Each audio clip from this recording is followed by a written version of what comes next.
everybody. Welcome to the Late Show. I'm your host, Stephen Colbert. I have a lovely sip of my coffee right here. Get all zipped up. There you go. Sound loves that, right? Doesn't the sound guys love that?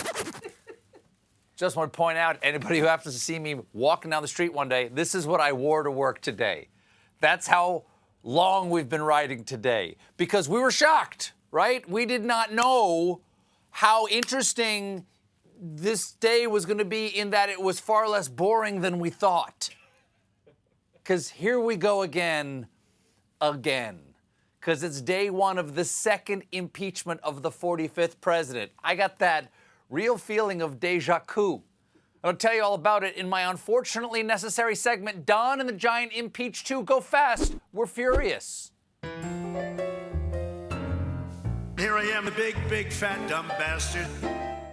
I did a horrible job. A horrible job. I did a horrible job. A horrible job. Here I am, a big, fat, dumb bastard. I did a horrible job. A horrible job. I did a horrible job. He did a horrible job, yeah.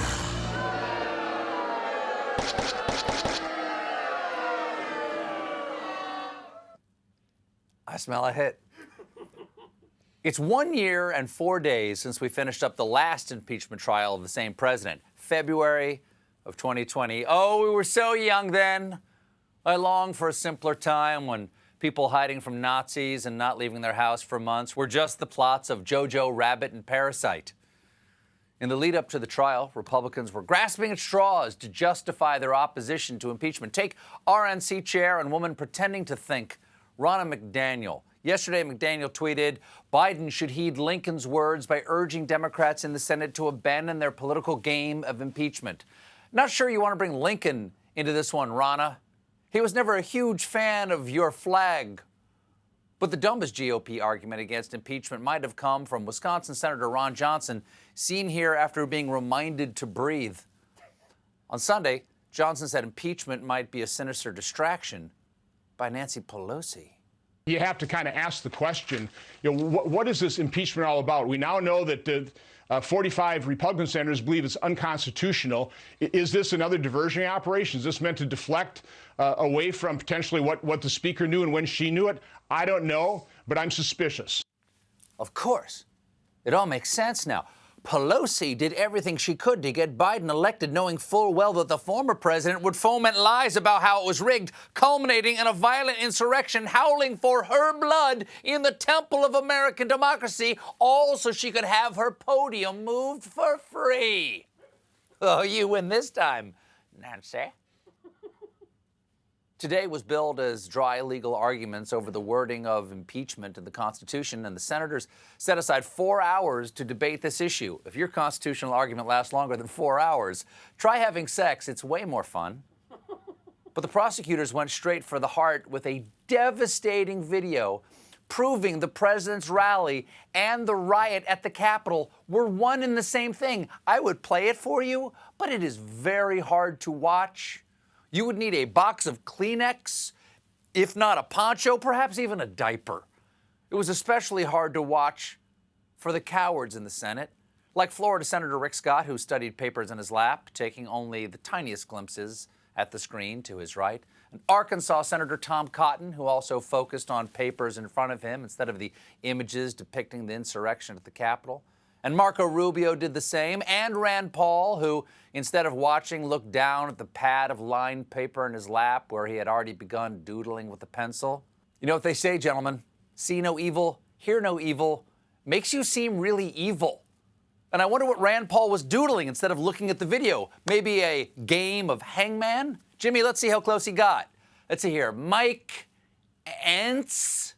So with that 13-minute video, House managers basically proved their case. You can't separate the president's rally from the violent attack any more than you can separate Gorilla Glue from that lady's hair.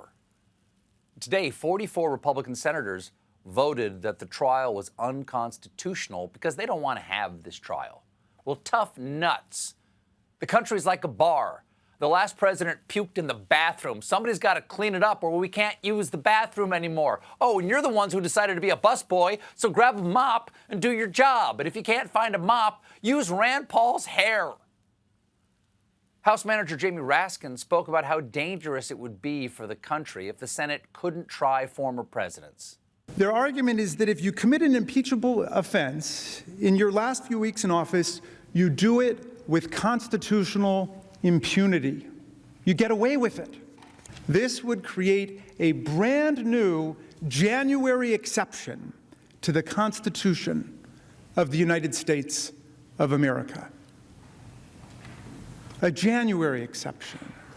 Yes, a January exception, which is what I call it when I do dry January and start drinking on the 7th because of what happened on the 6th. And he's right. It doesn't make sense that for their last month in office, presidents get to do whatever they want. It's like if instead of senior skip day, high schools had senior stab day.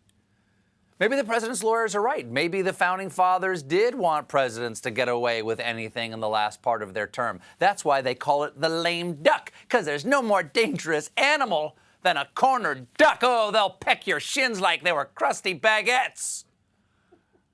And when it came to whether the president is impeachable after leaving office, Raskin reached back to the early days of the Republic. The true rule was stated by former President John Quincy Adams when he categorically declared, "I hold myself, so long as I have the breath of life in my body, amenable to impeachment by the House for everything I did during the time I held any public office." Yes, indeed. That is John Quincy Adams' second most famous quote. Right after, "I'm not the Paul Giamatti one, that's my dad." When Raskin was finished, impeachment manager Joe Neguse took over, and he gave the senators a history lesson. In 1797, about a decade after our country had ratified our Constitution, there was a senator from Tennessee by the name of William Blount who was caught conspiring with the British to try to sell Florida and Louisiana. Florida and Louisiana to the British? That's crazy. Everyone knows a great president offers to trade Puerto Rico for Greenland to Denmark. Now keep in mind, these constitutional originalists are arguing that you can't impeach someone once they've left office. Well, Neguse curb-stomped that with the founder's own boots. 4 days later, the House of Representatives impeached him. A day after that, this body, the United States Senate, expelled him from office. So he was very much a former official. Despite that, the House went forward with its impeachment proceeding in order to disqualify him from ever again holding federal office. And so the Senate proceeded with the trial, with none other than Thomas Jefferson presiding. Wow. Jefferson himself presided. That's going to be tough for the defense to refute. It's like TJ said, all men are created equal except for the 45th president's legal team. Were they kicked in the head by a horse? After that, we heard from another impeachment manager, David Cicilline, who laid a hard truth on the crowd. Make no mistake about it. As you think about that day, things could have been much worse.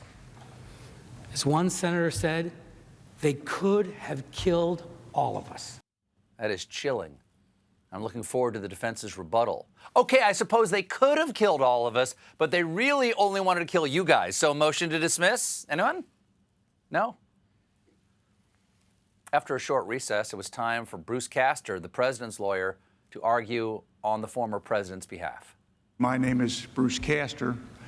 I am the lead prosecutor, counsel for the 45th President of the United States.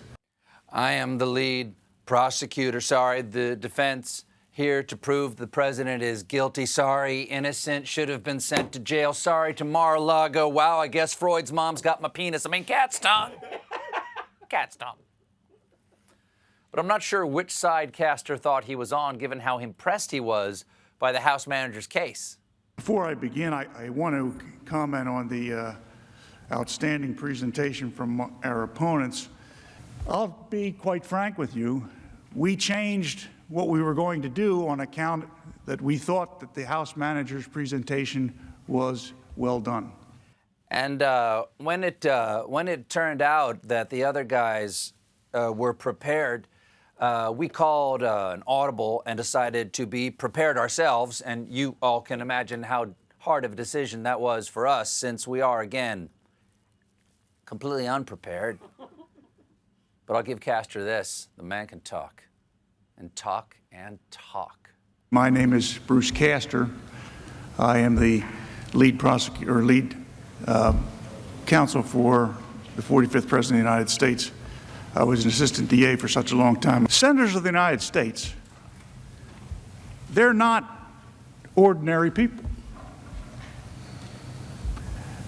They're extraordinary people. It was happening in Athens, and it was happening in Rome. He who would trade liberty for some temporary security deserves neither liberty nor security. I worked in this building 40 years ago. I got lost then, and I still do. I can tell. Castor was so rambling. There were times it seemed like his plan was to put everybody to sleep, then grab the articles of impeachment and just tiptoe out. Even C-SPAN tried to save their ratings by switching to live testimony from the House subcommittee on paint drying. Now, occasionally, Castor stumbled onto an actual point, like when he argued impeachment shouldn't happen very much. Until the impeachment of Bill Clinton, no one alive had ever lived through a presidential impeachment. Not unless some of you are 150 years old. Not a single person alive had lived through a presidential impeachment. Now most of us have lived through 3 of them. This is supposed to be the ultimate safety valve, the last thing that happens, the most rare treatment. Ideally, yeah, but it's not a requirement for them to be rare. That's like the police going, well, prosecuting triple homicides is supposed to be a rare occurrence. We had one last week, so let's call these 3 headless bodies an oops-a-daisy. Could they have been sleeping on a railroad track? Then we got another one of the president's lawyers, David Schoen, who played bad cop to Castor's bad lawyer.